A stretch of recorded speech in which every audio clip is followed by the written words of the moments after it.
You have the recording sign? Yeah. You agree to the consent of recording this podcast Yes. and the release of this podcast on various platforms? Yes. Welcome back to the show, my man Gerry. How are you? I'm doing well. Doing well. Yeah. So for those who are listening, we kind of just do this podcast together, which a lot of times me and Gerry do. We just kind of like flow like that. But the idea was troubles. I just started thinking about that. I don't know what I was doing. I was freaking doing something. And I think it was fairly important. But something in the back of my mind just kept kind of like popping in. And it was distracting. You know what I mean? Because I'm trying to do something right now that has a certain level of importance where I don't need these other things sort of jumping in. You know what I mean? And it made me thinking about like troubles. You know, even have that song "Troubles" and all that stuff like that. So what is it? What is it that that a person, tries to function every day in their life, but yet there's always this thing sort of in the back of their mind. Like, we're parents, right? And I think every parent's experienced this. You're always worried about my children, like what's going on? Are they okay? You know what I mean? Just kind of like, is something going to happen to them? It's sort of ridiculous, but I think everybody has it. Mm-hmm. Oh yeah, for sure. I mean, I think with my kids, I mean, we homeschool, so I'm constantly thinking, are we messing them up? Are we turning them into weirdos? Are they what kind of people are they gonna grow up to be? Or people gonna find them odd? I mean, I know that they are odd. I already know that for sure, but I'm just wondering how permanent some of these things are. So yeah, I think about them in terms of their socialization. Yeah. I want them to know how to interact with the world. It's a very important skill. I would say it's probably, if I had to make a list, that might be like maybe number one, like the way you socialize with people. Because at a certain level, let's just take the scenario of maybe competing for jobs, right? Or positions or something like that, right? At a certain level, the competition is pretty even. There isn't a big difference between all the candidates, I believe. I think that what separates people is if you're the person hiring someone, right? It's okay, I got all these guys, these resumes, right? The ones who weren't up to par, you already threw those resumes out. And now you got to field, let's say, 2 or 3, maybe 4. Between those people, the difference is small. So then what you're looking for is, if I'm going to hire this person, that means I'm going to be interacting with this person. Who do I want to interact with for the next 5, 10, 15 years? Yeah, I mean, I think I see that all the time at my place of work. We invite all these people to come over, and these are the cream of the crop of the people who we got who applied for our program. And then at that point, we invite them to visit us. Mm-hmm. And the purpose of that campus is literally just to make sure they're not weird, to weed. Well, not weird in a negative way, because there's weird good also. No, yeah, I mean weird in a negative way. So in my field, and I think in many people's fields, that oftentimes means, hey, you don't seem like you're trying to backstab people. You are not overly disagreeable. Right? Yeah, not. We want people to be disagreeable, but not too much. And that you don't have to be sociable, but you have to get along with people. Right. Yeah, and those are the little skills that I think our society sort of assumes that it's common sense. It doesn't have to be taught. But as someone who homeschools, I realize that no, everything has to be taught. Yeah. Some of these kids, maybe they get it from the schools, maybe, but my kids definitely don't. And I'm very intentional in teaching them how to have a conversation. Mm-hmm. And it's hard, I think, for kids, because when we're that young, the way our brains are structured, and developing, it's hard to really. I think kids are born or made to be very selfish at an early age. Okay. You know what I mean? And then it's when you get older, you kind of go, oh, you know what I mean? You kind of, your awareness of the world expands beyond yourself. Mm-hmm. Yeah, I mean, I sometimes, I've been questioning that this week, actually, because me and some people at work were like, do people really mature, as they enter their 20s or 30s or 40s? I don't think they do. I think they become basically the job requires them to become better at hiding it, at their, their character defects and their immaturity. It says, hey, you want money, you better not do this thing. That's a great question, man. So are people sort of growing and improving themselves, or are they getting better at hiding their deficiencies? Right. So I like sports. So let's use a sports scenario. So if you're a basketball player, right, and you're not good at shooting free throws or whatever, using your left hand or ball handling, you can't hide that in those sports. Your weakness is your weakness. You know what I mean? Mm-hmm. Or you could try to, I guess, mitigate it in certain ways. But in life, it seems like, I think you're right. I think a lot of people aren't trying to improve or grow certain abilities or skills or aspects of their personality and character. I think most people are hiding things. Mm-hmm. And in a way, that is a form of growth, right? Because you don't just throw a blanket over it. You have to develop some sort of skill at hiding things. Yeah, I mean, hiding in itself is a skill, Mm-hmm. How do you pass the test, and seem like you're okay? So, a good example of that, of course, is walking down the hall and someone says, how you doing? I'm doing fine, right? Even though you're not doing fine, Yeah. Maybe because you don't trust these people, or maybe you're just like, I don't want to really tell you because it's uncomfortable.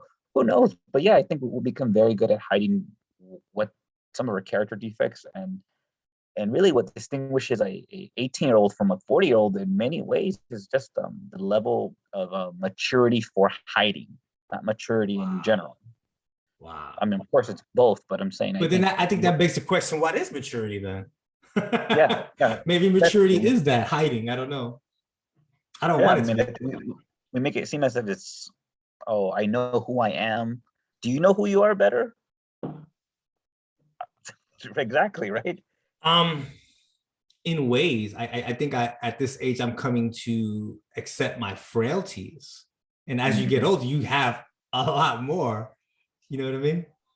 Yeah, those are two things, right? I know my character defects, and I know who I am. And I feel like for me, as I get older, I'm not knowing who I am more. I'm simply knowing, like, you know what, this are some of your deficits or your character flaws. Like, oh, you're a very angry person, or you're a very anxious person, you're insecure, or whatever. You start to see those patterns more clearly. And whether you choose to work on them, that's a different story in itself. Yeah. But I don't feel like I've been learning myself who I am truly more, Well, that's part of you, though, isn't it?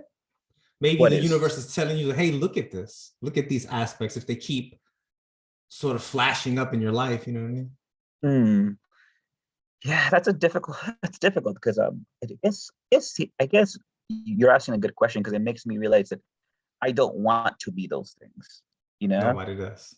Yeah, I want to be this person who just happens to have this baggage, Whether I work on that baggage or not, it's a different question, but I don't identify with those things. So I like that identity. I like my last podcast. I haven't posted it yet. I talked to someone about that, a lot about, and I talked about it with you about identity. Like, I've always struggled, like, what is identity, or who am I? And I think it's crazy because you have like a past self, things that you did in the past will make up who you are, the present self, like who you feel you are right now. But there's always a future thing. And a future thing is sort of like, who do you want to be?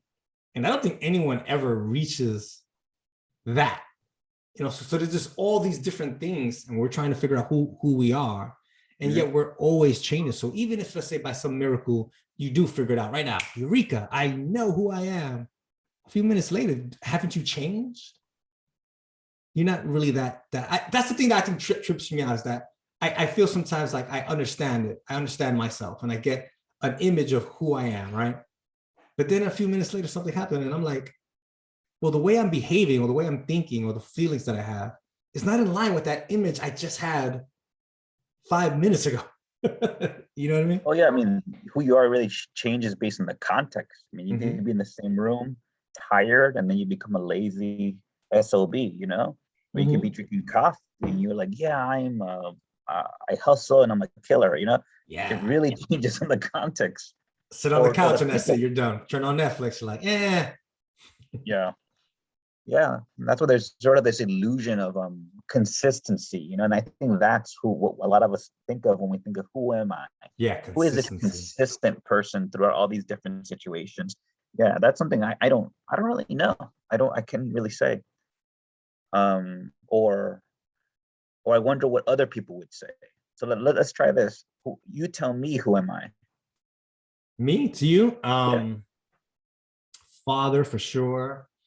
Uh, a big deep thinker, which is I think me and you really share that in common. We really like to peel back layers on onions. You know what I mean? We're in our head a lot in that Okay. way. And I think you're a person with a lot of passion. I know you say anger or anxiety, but I think you could change it around and say that that's also a sign of passion. You're a passionate person about certain things. Maybe you don't see it that way, or you don't know you have passion, but you don't know where to focus it. Maybe sometimes, you know what I mean? I mean, Okay. you're a Okay. person I would say that is going through life and you're trying to figure this shit out. This shit is complicated, man. It's not.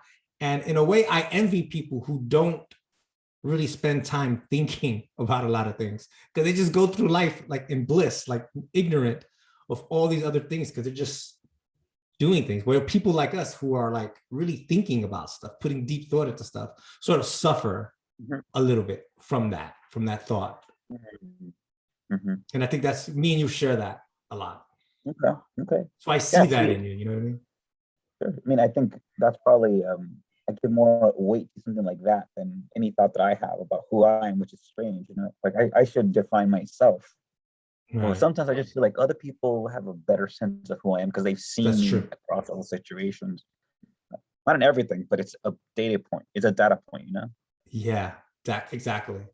And that's another thing when I was talking about identity. Like there's the person you think you are, the person you want to be, and then the people who see you, what they see, and then they're Mhm. inconsistent, right? Because there's people out there who absolutely love me, and there's people who hate my guts. Mhm. So how does you know what I mean? What And about you're your talking wife? about mirroring, right? Like I that's another thing. So you're getting these inputs from different people.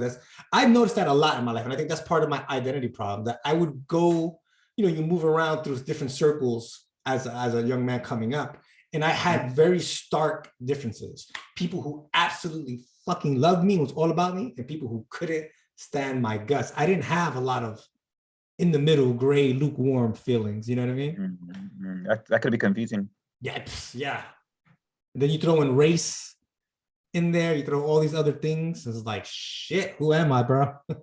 Yeah, yeah, no, that's a deep desire just to be, I think, consistent internally. It's such a fundamental desire. Yeah. And when we're not consistent, we just feel that tension inside. I was like, oh, something has to change. I wish I was more coherent to myself. Yeah. Yeah. What's scary for me is I Yeah. sometimes think about how would my wife describe me? Because I think out of all the Oh, people, she probably knows me more better than anyone else knows definitely. me.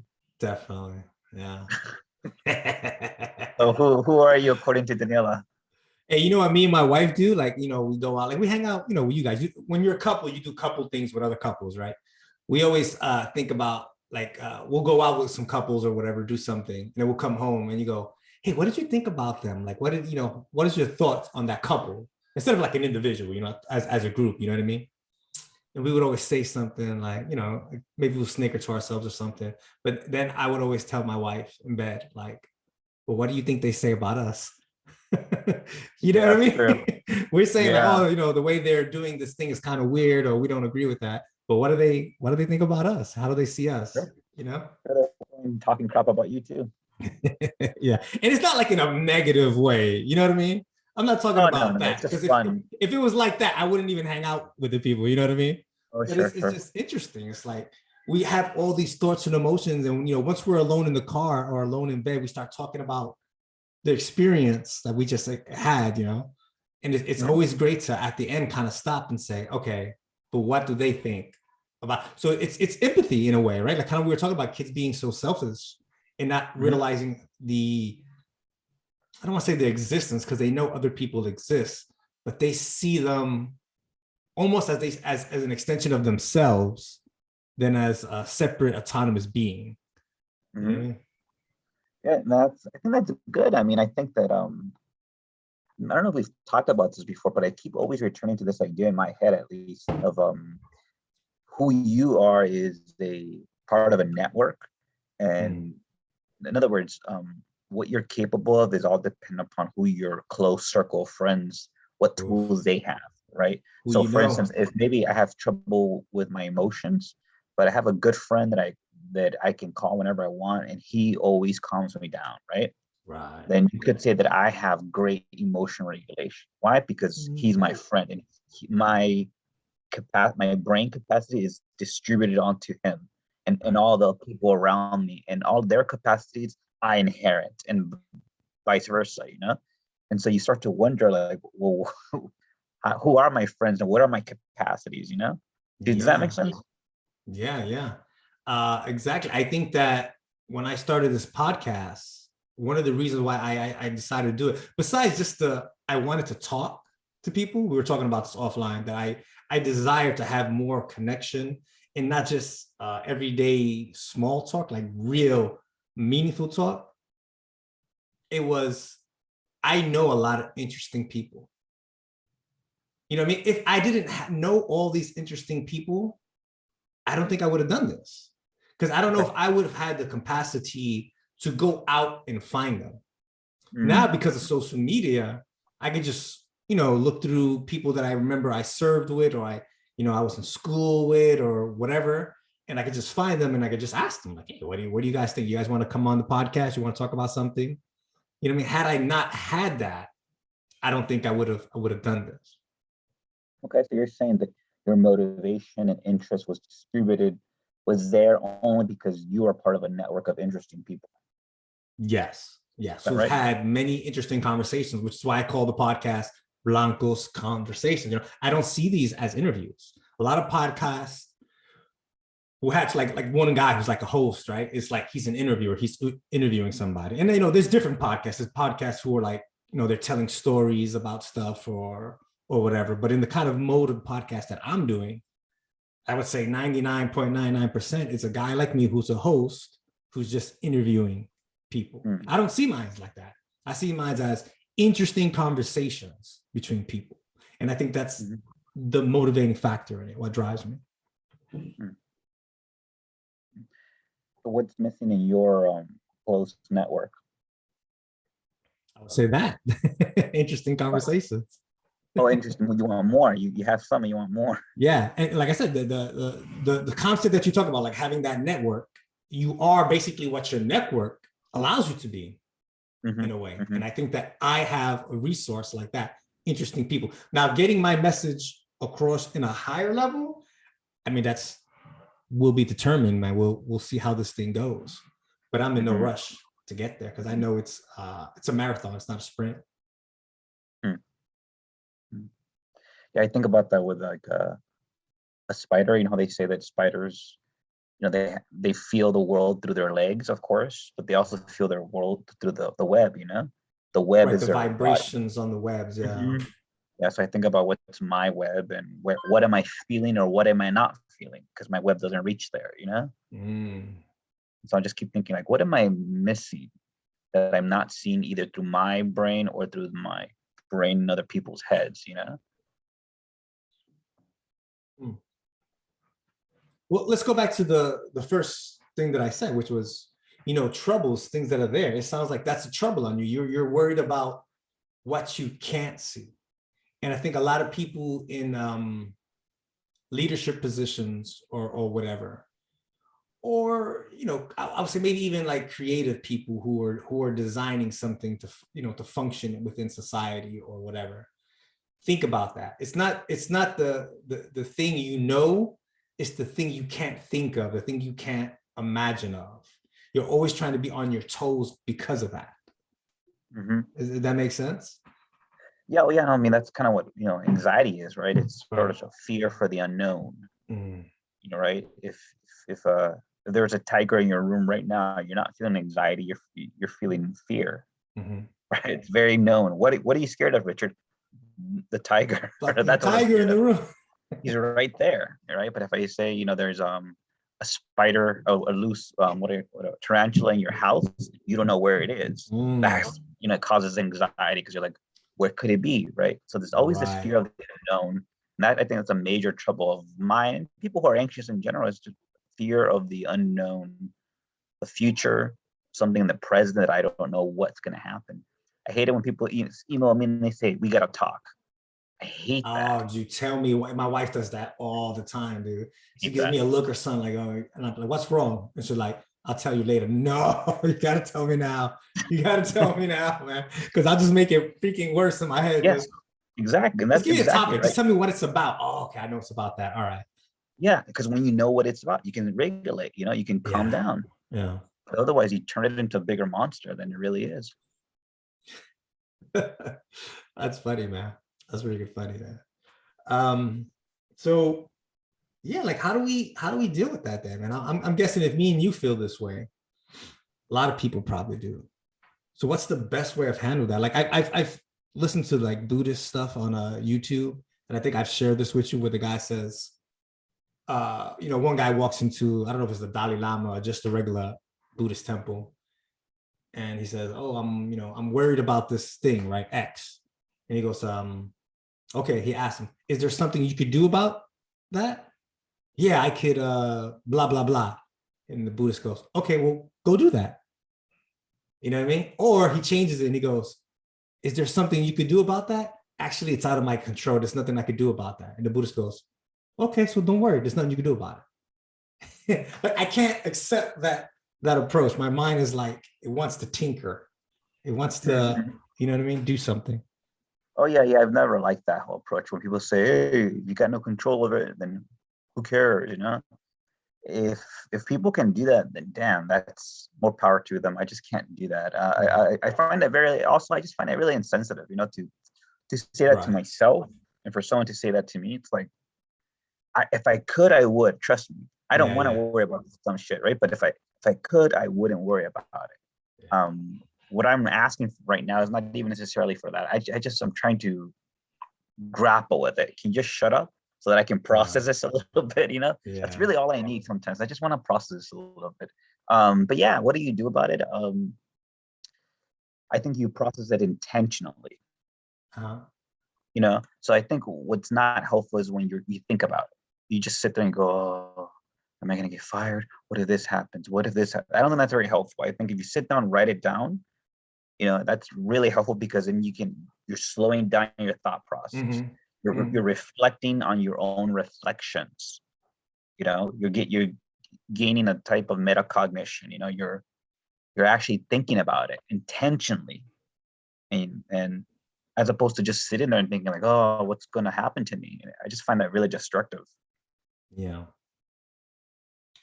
I think I imagine a scenario. Let's just say I'm held captive, right? My legs are bound, my feet are bound, and someone's holding a gun to my head, right? What do I do in that situation? I mean, should I worry about that? Because literally nothing, it's completely out of my control whether I'm going to live or die in that point. And I think that there actually is a form of control or something that I can do, which is accepted. I can go, okay, this is out of my hand. And if I'm going to die, well, I'm going to die with dignity. I'm not going to grovel and please don't kill me or whatever. Or I'll tell myself something maybe in my head like, okay, I'm going to die, but my family's going to be okay. I know that. Maybe I'm lying to myself. I don't know. But I think that in a way, when we talk about an uncontrollable situation, maybe there is no uncontrollable situation. Maybe there's always something that you could do. And that sort of helps maybe people like us rather than living like the Big Lebowski, like whatever, dude.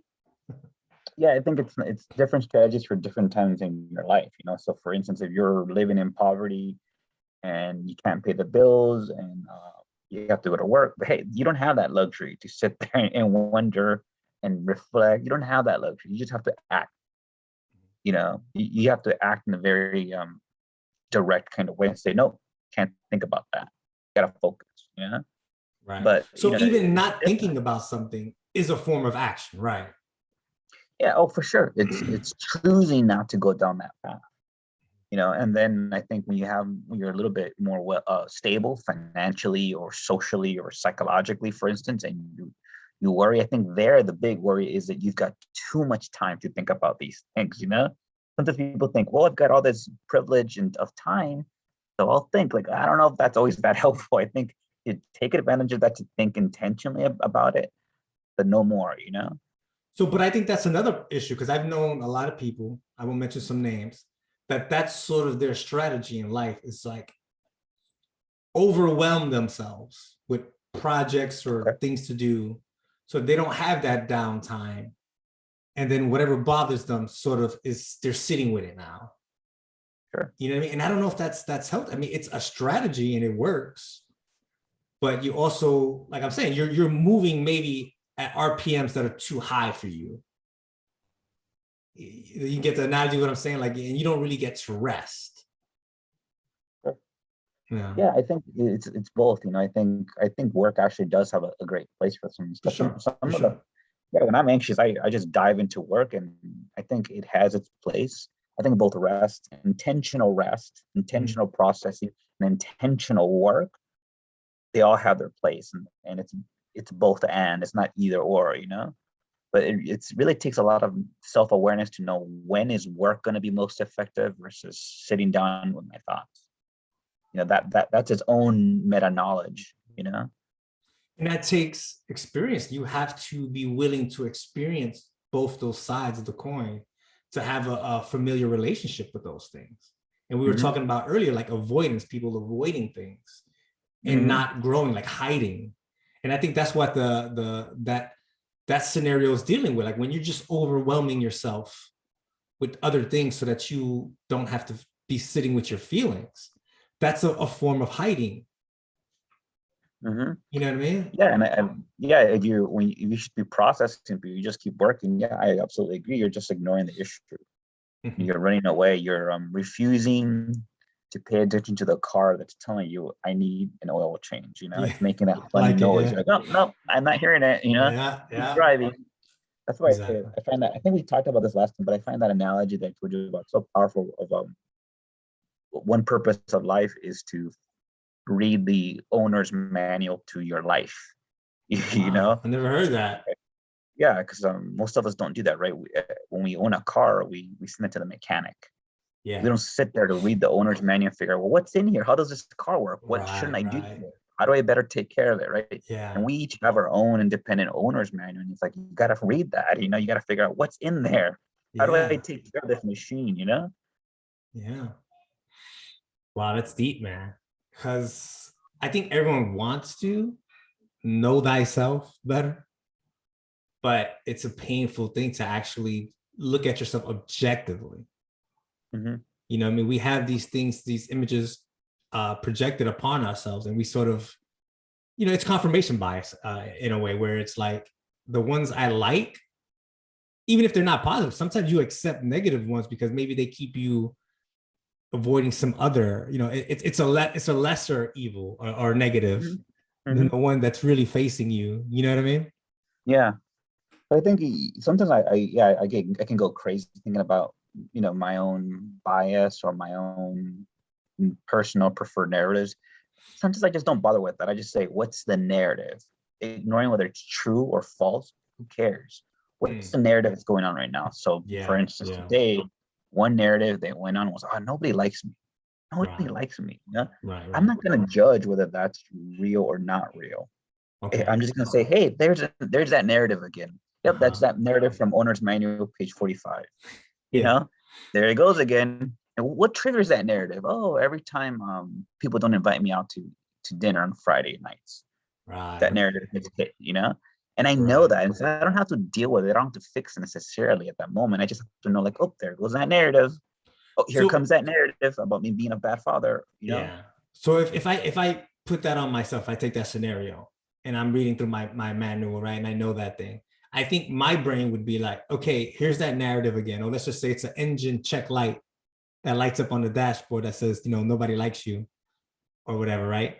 Mhm. I think I would ask myself, is that a function of this vehicle or this programming, or is it a bug? You know what I mean? Why do I feel that way in a sense? Is it good for me to know that, or is there a defect within the programming? You know what I mean? Because Sure. if it's a function of the program, is what I'm saying. If it's a function that is there for some sort of purpose to tell me something, I'm guessing, right? But if it's a bug, then it's something I need to sort of fix or get rid of. That make any sense? Yeah, I mean, I think either way, it's telling you something important about yourself, you know? Right, And yes. so, yeah, I mean, I think what I'm just suggesting is just a way to temporarily get a handle on it and say, okay, there goes that funny noise that the car's making. It's making that noise. I got to figure something out about that. I can't just keep letting this go, you know? Right. Yeah, but yeah, Well, figuring so I'm out saying, like, if you have to right. figure it out, you see what I'm saying? Like, if you have to figure it out, then. So I have had cars. I know many people have had cars that you get certain lights that light up, and then you go get it checked out, and the guy's like, "Oh, there's not actually nothing wrong with your car. It's like a phantom signal." You know what I mean? And I think I'm obsessed with that. I want to know whether that's true, whether the narrative is true. I know you're saying not to, but I don't know if I can get my brain to do that, because I see it. It's a light. It's flashing. I need to know what's going on. Well, either way, if the more you unpack that narrative, you can change it. You can make it true. You could, I don't know. Narratives are really funny to me because I feel like they're there for a reason, and sometimes thinking about them, they can just not really fix the issue, and in fact, I've maybe this is changing topics, but I feel like I've noticed two narratives in my head.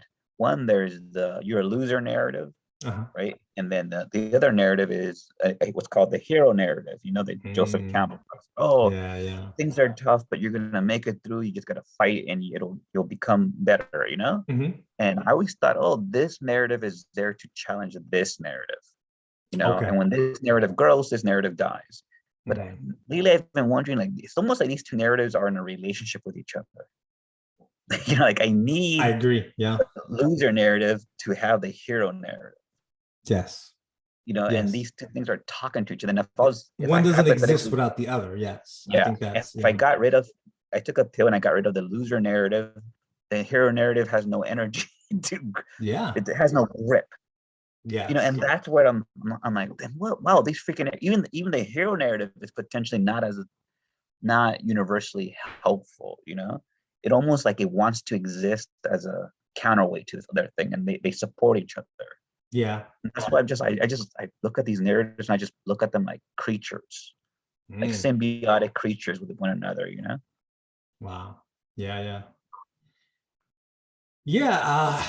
I mean, I think most people kind of realize that early on in their life, or at least they thought about, like, you can't have, good without evil, happy without sad. Like, would those things even exist? And no, I think the answer, most people would tell you, like, no, you can't live in a complete state of bliss if you don't know what feeling miserable is. You know what I mean? It's sort of like we're always in this existence comparing something off of another thing. You know what I mean? Even as something as simple as when you walk into a room that you've walked into like 100 times, let's say your workspace, right? And you got coworkers walking around there. And you walk in, and every time you walk in, it's not the same experience.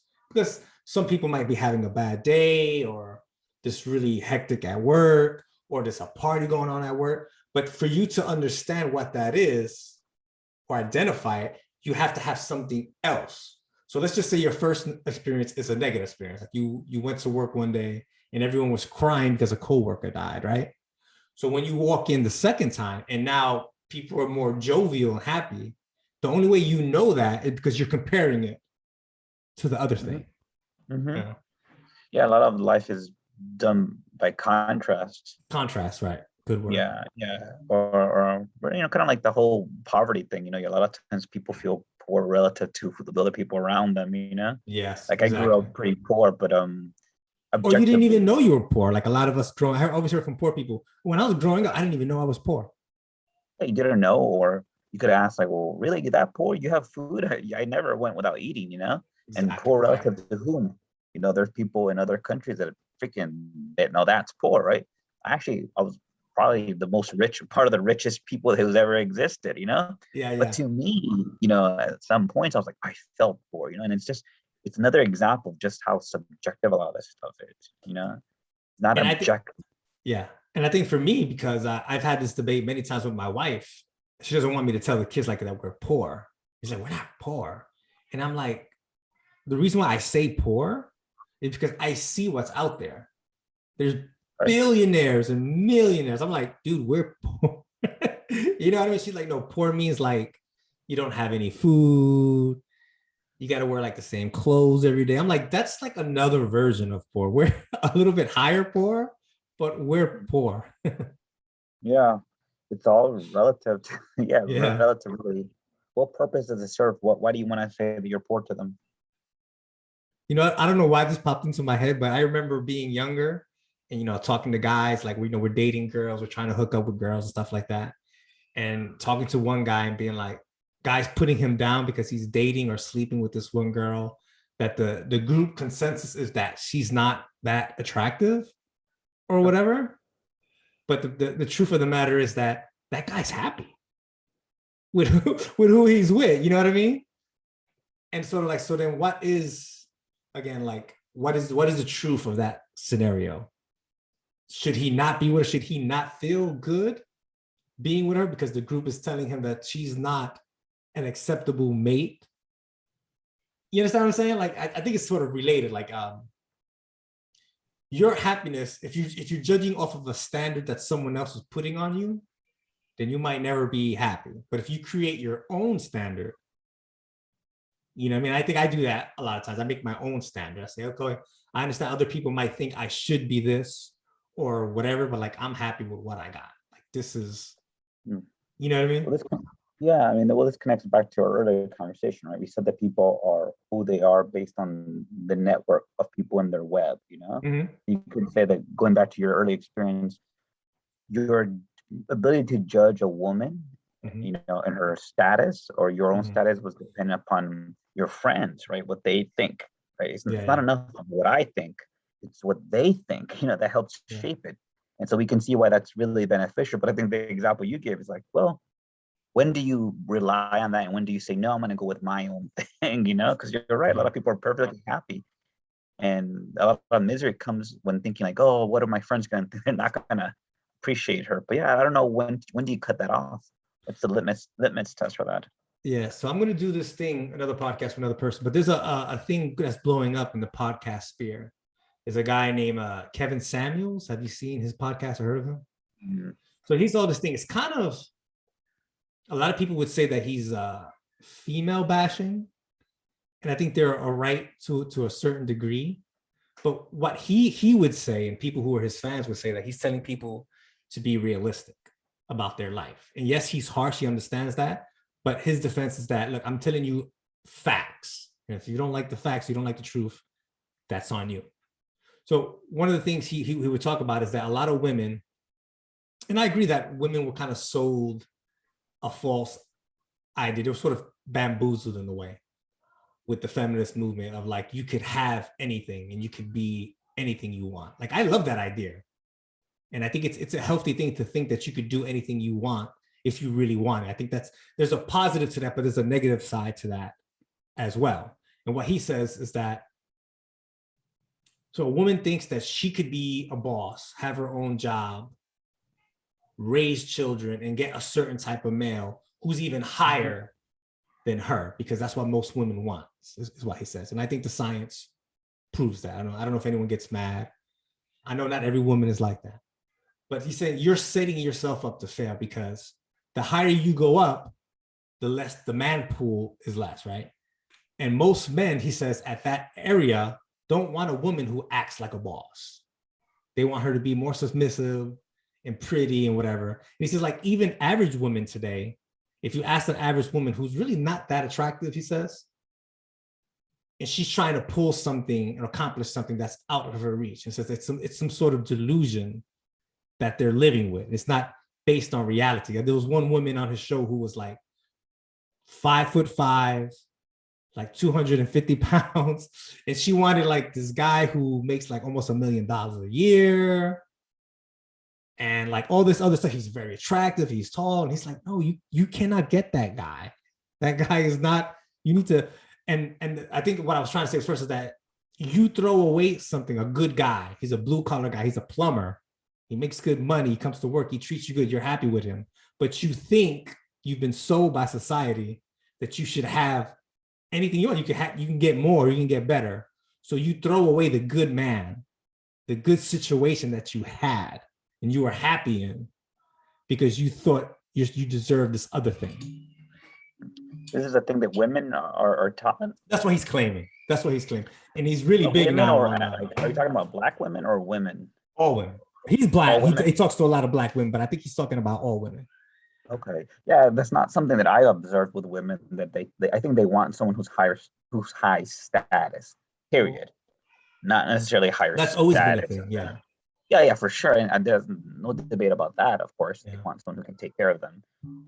But that they want someone who's a perfect 10 in all these areas. Well, I don't use the whole what he's saying is that their numbers in their head are wrong. Like what a high status man is, the image is wrong.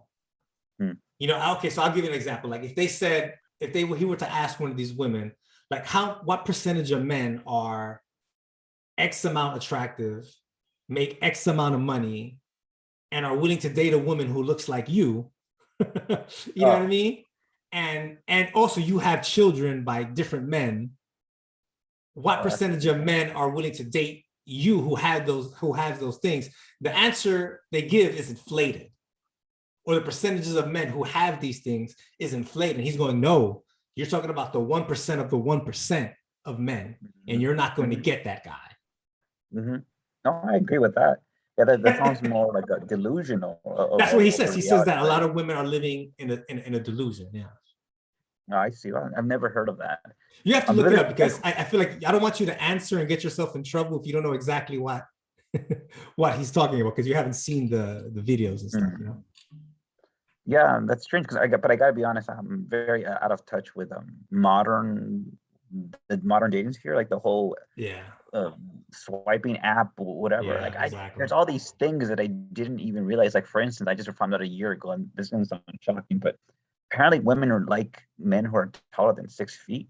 I never knew that. I was really? Like, what? Women always love tall men. That's always been like tall men, but what you hear from these apps is like, oh, you have to be above 6 feet or whatever. Okay, let me share a story with you because I went on those apps like eHarmony and stuff like that. This is years ago, way before I met my wife, right? And I'm only about like 5'6", right? Okay. But when I talk to most women, and I would say like, hey, how tall do you think I am? Oh, you're like 5'9", 5'10", right? That's what I get. You know what I mean? Like people don't have a reality of what height is or whatever. You know what I mean? Yeah. So when I put my real height on there, because you got to put your stats, like how tall you are, what do you do for work, blah, blah, blah. You answer these questions, right? I would get like no answers when I put my real height on there. Uh-huh. And then when I learned by talking, so I felt like something was up, right? And I thought it had something to do with that. And I started asking a lot of women that I knew, I was friendly with or whatever, how tall do you think I am? So I put their answer down, how tall women think I am. I put that answer down. All the fucking messages and stuff I started getting went up. And then I met a few of these women, right? And not one of them told me, hey, you're lying about your height. Mm-hmm. That's interesting. What does that mean? Well, freaking status is subjective, and you got to give them the status that's aligned with how you carry yourself, I guess. I think that what these apps are doing is this. Let's use the bar scenario. If there was a guy at the bar and he came up to you and started flirting with you, would you be interested? Yes, right? But in the app, the same guy shows you the same picture, gives you all the same information. You're like, nah. You see what I'm saying? Like the app did something. Well, changed, yeah. You start to objectify men based on 2, 3 parameters, Maybe, yeah. instead of saying like, oh, this guy, yeah, he's not that tall, but I like how he walks. He walks Or really whatever. aggressively, Yeah. assertively. Like he's funny, like you look at multiple dimensions. I think of these apps, you just and men do it too, of course. Mhm. But it seems like that's what these apps have done with women. It's like, okay, I need just these basic status indicators. Do you have that? Okay, now we can talk. If you don't Yeah. have that, then let's not talk. Yeah. But yeah, I just So who didn't does know that that. benefit? Does it benefit the man or does it benefit the woman? It definitely benefits a woman because they could choose.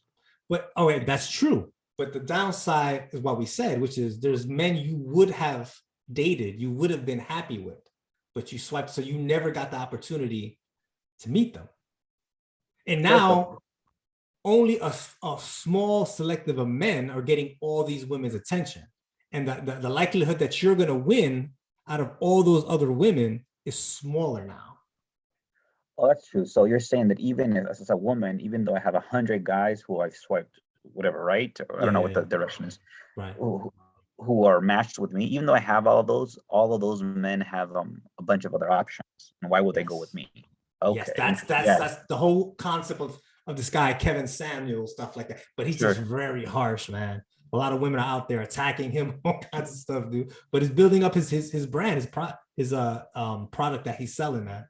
It's very popular Hmm. now in the podcasts and stuff like that on the internet. Okay. Hmm.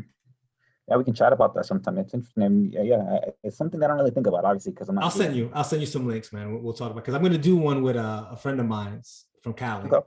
Because I wanted a Okay. female there. Maybe I'll have you both you guys on. We'll do a little trio thing about You're it, gonna man. get a woman's perspective on that. Yeah, and she's not just a woman. She's like she'll tell her opinion, man. She'll get hot and angry about it. You get So it Laura in should be here. good. Yeah, Laura probably be good too. All right. Well, So cool. yeah, I feel like we kind of got off track, but it was a good conversation. But I think the point was, if I remember, being delusional or whatever, like not having a realistic view of whatever was going on. And we started talking about like troubles. And I think that's, when I worked as a therapist, stuff like that, that a lot of people would come in with worries and fears that seemed like, what's the likelihood of that happening? You know what I mean? What's the likelihood of a tiger actually breaking into your apartment, right? That's what a phobia is. Like the likelihood is not very high. Your anxiety level is super high. Mm-hmm. Yeah, I mean, I think it has nothing to do with rationality. Mm-hmm. It's a totally different beast. Yeah, sometimes I feel like there are some tools that like CBT that uses rationality, but I feel like a lot of that stuff has to. You have to talk. You have to speak that language to that beast. It's a different Yeah. language. Yeah. And you got to be that kind of person. I don't think that works for certain people. That actually works the rationale of it. Mhm. And for other people, it's like, no. Well, no, yeah. I mean, I think a lot of men, they kind of want to know, am I being irrational? Yeah, you're being irrational.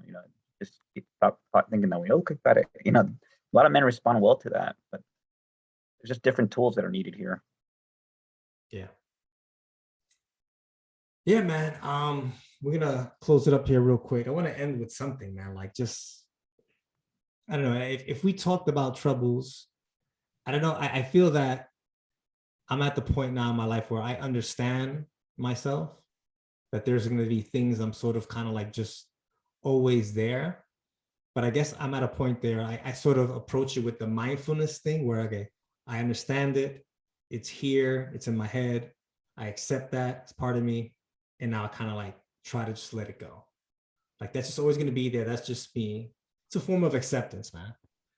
You know what I Mm-hmm. mean? And I think Mm-hmm. that's working for me right now. Like it doesn't go away. It's still there. Those troubles are still there. But the way I'm responding to it is a lot better.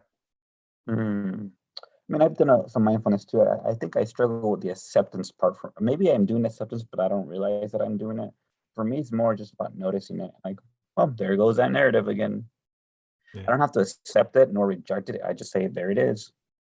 But you There it recognize is. you accept its presence, that it's there. Exactly. And I accept that I don't have to panic. Right.